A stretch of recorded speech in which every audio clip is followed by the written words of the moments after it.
morning, good morning. Good morning. Thank you all for coming out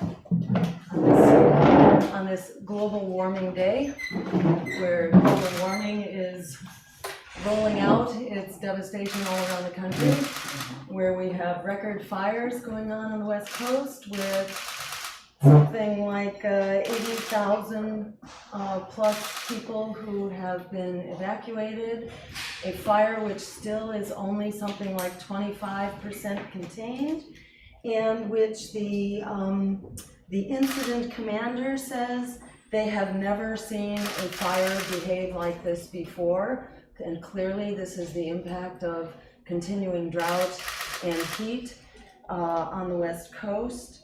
We're also seeing the tragic and devastating floods in Louisiana, with now somewhere around 40,000 homes that have been damaged, tens of thousands displaced, and the usual strategies for dealing with the housing emergency are simply not feasible because there is no rental housing that's available for people. And again, according to NPR, this is flooding like this area has never seen before. In fact, in a region which is not even classified as a flood zone. So for many families, there is no potential of receiving flood insurance. Add to that, we have heat waves going on around the Northeast right now. And recent studies have raised real questions about sea level rise, with the NOAA, the National Oceanic and Atmospheric Administration, reporting at a recent National Insurance Industry Conference that they had just received a so-called "oh my God" study from scientists working in Antarctica. And what the scientists had reported in this so-called "oh my God" study was that we could see as much as 9 feet of sea level rise as soon as 2050, which will certainly be a devastating event for cities all over the world, including around the United States for coastal cities.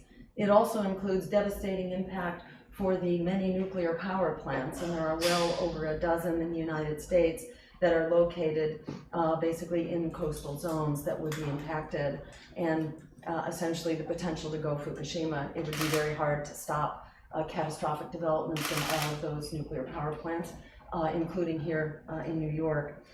And just a word about that study. That study adds to the weight of evidence described by James Hansen, the foremost climate scientist, who published in March of this year his peer-reviewed study that again cited the potential for, I'm quoting, several meters of sea level rise over a time scale between 50 and 150 years. So that means as soon as 50 years is the lower end of that time scale for what he describes as a several meters sea level rise.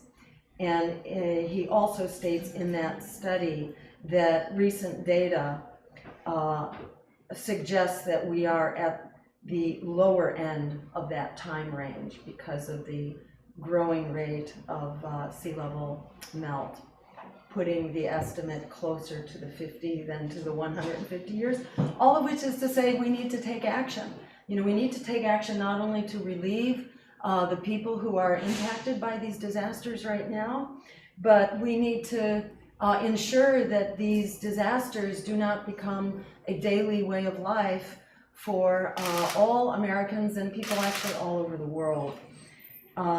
So we are calling for declaring a state of emergency, actually, declaring a climate emergency so that we can respond in real time in the way that we need to. We also call for a solution, which we call a Green New Deal, that will address 2 crises at once, both the crisis of the climate and the crisis of our economy. While we're told we're in a recovery, for most Americans, it's not a recovery, it's still a state of emergency. With most workers now receiving average wages for workers are just barely above the poverty level. And recent census data says 1 out of every 2 Americans is either in poverty or low income.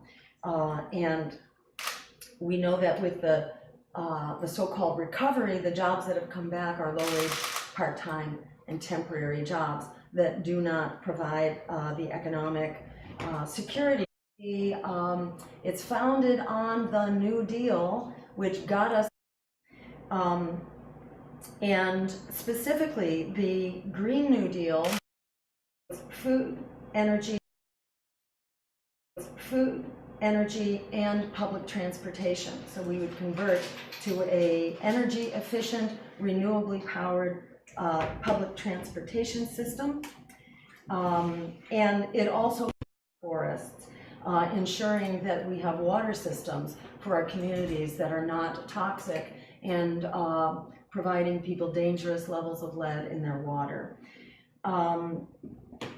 And as a companion to this, we also call for an immediate ban on new fossil fuel infrastructure, as well as nuclear infrastructure, because for reasons I alluded to before, 100% clean renewable energy means wind, water, and sun, and it means an urgent phase out of both fossil fuels and nuclear.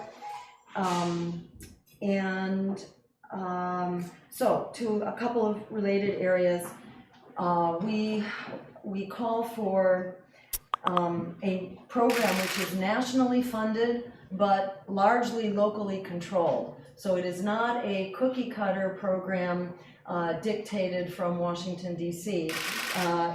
Local communities decide through a democratic process known as participatory budgeting, which is essentially one person, one vote, not $1, one vote, as often takes place through our legislative process, where lobbying interests exert enormous influence behind closed doors. This is a process that is firewalled against special interest influence, so that communities are deciding what projects they will adopt.